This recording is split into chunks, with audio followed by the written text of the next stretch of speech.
அங்கே 400-450 பயணிகள் அந்த பிரிட்டிஷ் ஏர்வேஸிலே பயணம் செய்து கொண்டிருக்கின்றார்கள்.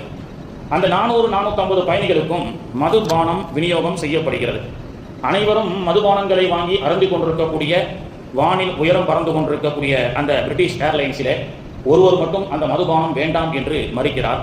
அவரிடத்தில் கேட்கப்பட்டது, ஏன் மறுக்கிறீர்கள் என்று. இல்லை, இஸ்லாம் இந்த மதுபானத்தை தடை செய்திருக்கிறது.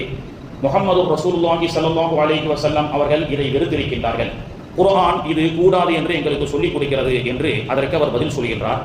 வாங்கிய 400க்கும் மேற்பட்ட மக்கள் வாங்கி மதுபானத்தை குடித்தவர்களை உலகம் திரும்பி பார்க்கவில்லை. மாறாக கொடுக்கப்பட்டு அது வேண்டாம் என்று, அது எங்களுக்கு கூடாது என்று சொல்லப்பட்ட அந்த மனிதரை மட்டும் உலகம் திரும்பி பார்க்கிறது. இதுதான் இஸ்லாம். இப்படித்தான் இஸ்லாம் திரும்பி பார்க்க வைத்தது. அரபு நாட்டிலே ஒருவர் வேலைக்காக வீட்டு ஹாஸ் சாயிக் ஆமிலாக விசாவிலே சவுதி அரேபியா ரியாதுக்கு ஒருவர் செல்கிறார். சில ஆண்டுகளாக ஒரு கஃபீல் இடத்திலே வீட்டு டிரைவராக, ஆமிலாக, பணியாளராக அவர் பணிபுரிந்து வருகிறார். ஒரு கட்டத்திலே அந்த வீட்டு ஓனர், இவருடைய ஓனர் கஃபீலுக்கு உடல்நிலை சரியில்லாமல் பாதிக்கப்பட்டு மருத்துவமனையிலே அனுமதிக்கப்படுகிறார். அப்படி மருத்துவமனையிலே தன்னுடைய கஃபீல் அனுமதிக்கப்பட்ட அந்த கஃபீலை வந்து சக அரபிகர் எல்லாம், சதீக்குகள் எல்லாம் வந்து பார்க்கிறார்கள். அவருடைய அகலுகள், உறவினர்கள் எல்லாம் வந்து பார்க்கிறார்கள்.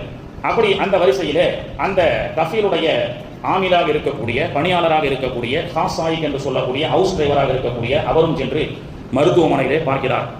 அந்த ஹாஸ் சாயிக் இந்தியா தேசத்தினுடைய ஒரு மாநிலத்தை சார்ந்தவர். அவர் சென்று பார்க்கும் பொழுது, நம்ம ஊருடைய முன்னோர்களுடைய பழக்கம், உடல்நிலை சரியில்லாதவர்களை பார்த்தால் பழங்களை வாங்கி சென்று பார்க்கக்கூடிய பழக்கம் இருக்கிறது அல்லவா.